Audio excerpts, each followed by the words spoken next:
कहानी मोबाइल का मायाजाल। मोबाइल एक ऐसा जटिल मायाजाल है कि एक बार जो इसमें फंस गया वो बाहर नहीं निकल पाता। इसने बच्चे, बूढ़े और जवान सभी को अपनी गिरफ्त में ले रखा है। ये कहानी है आदिया की, जिसने 10 साल की उम्र में ही अपनी माँ को खो दिया था। उस समय आदिया का छोटा भाई देवांश 5 साल का था। उनके पिता एक फैक्ट्री में काम करते थे। माँ के मरने के बाद सारे घर की जिम्मेदारी एक तरह से आदिया पर ही आ गई, पर उसने भी उसका बहुत हिम्मत और दृढ़ता से सामना किया। अपने भाई की देखभाल माँ की तरह ही की। उसे नहलाना, खाना खिलाना, कपड़े पहनाना, पढ़ाई करवाना सब आदिया ने संभाल रखा था। उसका भाई देवांश भी सारा दिन दीदी दीदी करता उसके पीछे घूमता रहता था। इन सब जिम्मेदारियों के साथ ही आदिया ने अपनी पढ़ाई लिखाई पर भी पूरा ध्यान दिया। वह हमेशा अपनी कक्षा में अव्वल आती थी।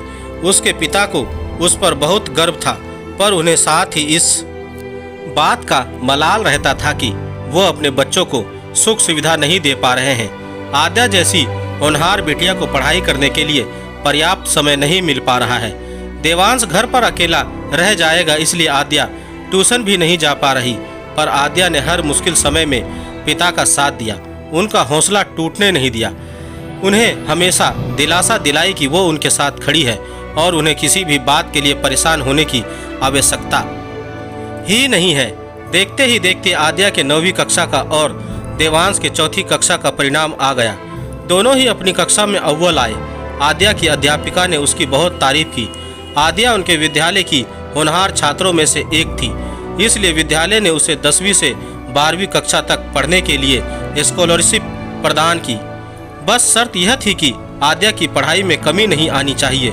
उसे इसी तरह आगे की कक्षाओं में भी मेहनत कर नंबर लाने होंगे। आद्या बहुत खुश थी, क्योंकि अब उसके पिता को उसकी पढ़ाई के लिए खर्चा नहीं करना पड़ेगा। उसको हमेशा यही चिंता सताती रहती थी कि उसके पिता कैसे उसकी आगे की पढ़ाई का खर्चा उठाएंगे, पर अब वह चिंता मुक्त हो पढ़ सकती थी। उसने तो यहाँ तक सोच लिया था कि वो 11वीं कक्षा से छोटे बच्चों को ट्यूशन देना आरंभ कर देगी, जिससे देवांश की स्कूल की फीस का बोझ भी उसके पिता के सिर से हट जाए।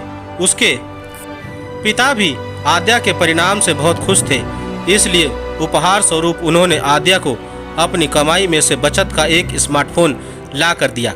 आद्या फोन पाकर खुशी से उछल पड़ी और उसने अपने पिता से वादा किया कि वह मोबाइल का उपयोग केवल पढ़ाई के लिए ही करेगी। कुछ दिनों तक तो आद्या स्मार्टफोन से अपनी पढ़ाई से संबंधित जानकारी हासिल करती रही, पर कुछ दिनों बाद दोस्तों के कहने पर उसने फेसबुक, व्हाट्सएप जैसे सोशल मीडिया के प्लेटफॉर्म डाउनलोड कर लिए।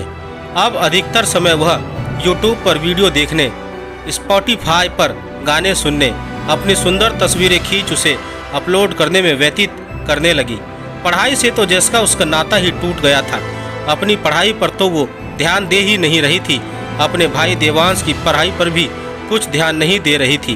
अब वो ना तो उसे अपने हाथों से तैयार करती और ना ही खाना खिलाती।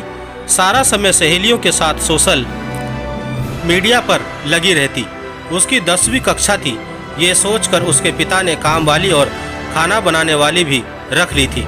वह चाहते थे कि आद्या अपना पूरा ध्यान पढ़ाई पर लगाए, पर उन्हें क्या मालूम था कि उनका दिया तोहफा एक मायाजाल बन जाएगा।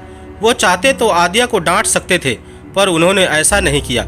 वह जानते थे कि आज नहीं तो कल आद्या को आभास हो जाएगा कि वो जो कर रही है गलत कर रही है। आद्या और देवांश की पहले सत्र की परीक्षा सिर पर थी। आद्या के हाथ पैर ही फूल गए, क्योंकि मोबाइल पर वीडियो देखने, सहेलियों से व्हाट्सएप पर बात करने के अलावा आद्या ने कुछ और किया ही नहीं था। देवांश ने तो जैसे तैसे पढ़ाई कर ली थी। परीक्षा के दिन आद्या बहुत घबराई हुई थी। उसे प्रिंसिपल की बात याद आने लगी कि यदि वह अच्छे अंक नहीं लाएगी तो उससे स्कॉलरशिप वापस लेकर किसी और विद्यार्थी को दे दी जाएगी। उसे अपनी गलती का एहसास होने लगा था, पर अब पछताए होत क्या जब चिड़िया चुग गई खेत। परीक्षा के परिणाम घोषित हुए। जो आद्या अपनी कक्षा में प्रथम आती थी, आज वो प्रथम 10 में भी नहीं थी। उसकी आंखों से आंसू बह निकले।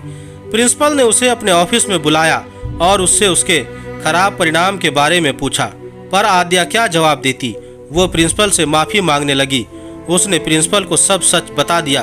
कि उसके पिताजी ने उसे मोबाइल पढ़ाई में मदद के लिए ला कर दिया था, पर उसने ही उसका सही इस्तेमाल नहीं किया। पर अब वह समझ गई थी। उसने हाथ जोड़कर प्रिंसिपल से उसे एक और मौका देने को कहा। प्रिंसिपल ने आद्या को एक और मौका दिया। आद्या घर पहुंची और अपने पिता से माफ़ी मांगी और बताया कि उसे अपने ऊपर बहुत घमंड हो गया था। उसे लगा कि बिना पढ़े भी वह अव्वल आ जाएगी, पर वह गलत थी। अब से वह वापस मेहनत करेगी और अव्वल आकर दिखाएगी। आद्या के पिता ने उसके आंसू पोंछे और उसे गले से लगा लिया। उन्होंने आद्या को समझाया कि उन्हें पता था कि उनकी बेटियों को जल्द ही अपनी गलती का एहसास हो जाएगा। आद्या जैसे और ना जाने कितने ही बच्चे हैं जो मोबाइल के मायाजाल में फंस चुके हैं।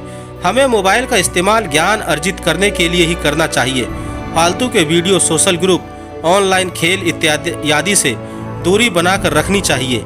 ये सब चीज़ें हमारा समय नष्ट करती हैं और पढ़ाई में नुकसान पहुंचाती हैं। जिस दिन युवा पीढ़ी यह समझ जाएगी, उस दिन वो मोबाइल के इन जाल से मुक्त हो जाएगी। दोस्तों, आपको मेरी यह कहानी कैसी लगी, आप मुझे मेरे कमेंट्स बॉक्स में जाकर मुझे बता सकते हैं। और अगर आप मेरे चैनल पर नए हैं तो मेरे चैनल को सब्सक्राइब जरूर करें और बेल आइकन का बटन भी दबा दें। धन्यवाद दोस्तों।